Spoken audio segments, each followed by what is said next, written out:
Na quarta-feira, o Ibovespa, que é o principal índice da Bolsa de Valores brasileira, registrou uma queda de 0,50%, encerrando o dia em 123 mil pontos. Este movimento de baixa se deu após o Banco Central dos Estados Unidos, conhecido como Federal Reserve, decidir manter a taxa básica de juros na faixa de 4,25% a 4,50%. Essa decisão reflete a resiliência da inflação na maior economia do mundo, o que deixa os investidores atentos a possíveis repercussões no mercado global, especialmente no Brasil. Os investidores brasileiros estavam especialmente focados na reunião do Banco Central do Brasil, que ocorria na mesma data, aguardando ansiosamente os sinais sobre os próximos passos da política monetária nacional. Esperava-se que a Selic, taxa básica de juros brasileira, fosse elevada de 12,25% para 3,25% durante essa reunião. O cenário era de expectativa, pois a decisão do BC poderia influenciar diretamente o comportamento do mercado acionário. O índice Ibovespa, que chegou a atingir a marca de 125 mil pontos mais cedo no dia, acabou cedendo e fechou em 123 mil pontos.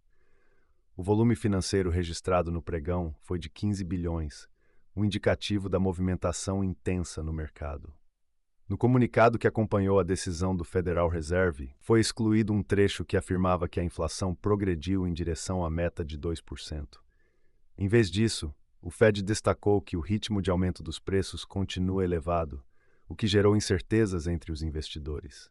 Danilo Igliori, economista-chefe da Nomad, comentou que o comitê do Fed seguiu um protocolo de não oferecer pistas sobre os próximos movimentos, mas enfatizou que o mercado de trabalho permanece forte e a inflação está acima da meta.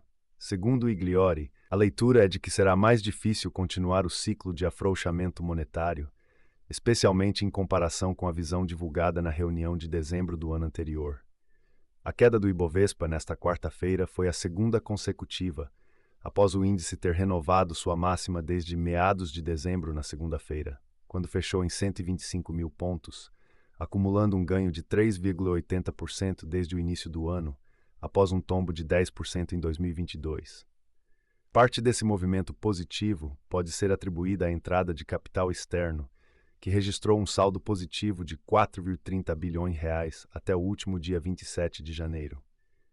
Isabel Lemos, gestora de renda variável da Fator Gestão, observou que o movimento recente do Ibovespa pode ser interpretado como um ajuste à aversão ao risco que era mais acentuada no início do governo de Donald Trump nos Estados Unidos. Ela comentou que, apesar do alívio observado nos últimos pregões, o cenário para a Bolsa brasileira ainda é considerado conturbado, principalmente devido ao patamar elevado dos juros no país. Lemos destacou que, embora existam ações com preços atrativos, o nível atual dos juros cria um ambiente mais desafiador para quem busca aumentar a exposição em renda variável. Entre os destaques do pregão, a Localiza ON perdeu 3,79%, pressionada pela alta na curva de juros, afetando também outras empresas sensíveis à economia doméstica, como Magazine Luiza ON, que recuou 2,51%. Braskem PNA caiu 2,7% em um dia de ajuste negativo após uma forte valorização no início do ano, enquanto a Petson subiu 2,90%, descolando de outros varejistas.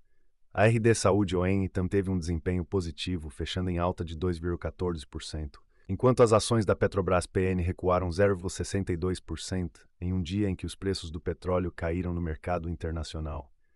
Os grandes bancos também apresentaram variações negativas, com Itaú Unibanco PN, Banco do Brasil ON e Bradesco PN fechando em baixa.